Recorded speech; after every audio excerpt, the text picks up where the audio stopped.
আসসালামু আলাইকুম রহমতুল্লাহি বারাকাতু। বর্তমান বাংলাদেশের প্রেক্ষাপটে আমাদের অনেক সমস্যা চলছে। আমাদের দেশে নানা ধরনের সমস্যা সৃষ্টি হচ্ছে।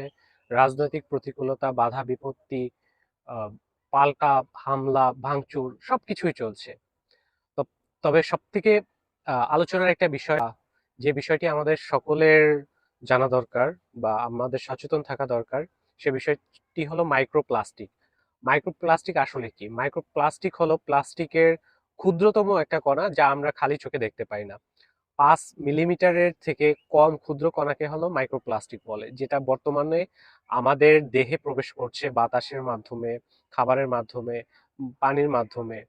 আমরা এটা উপলব্ধি করতে পারছি না। এটার ফলে কি হতে পারে?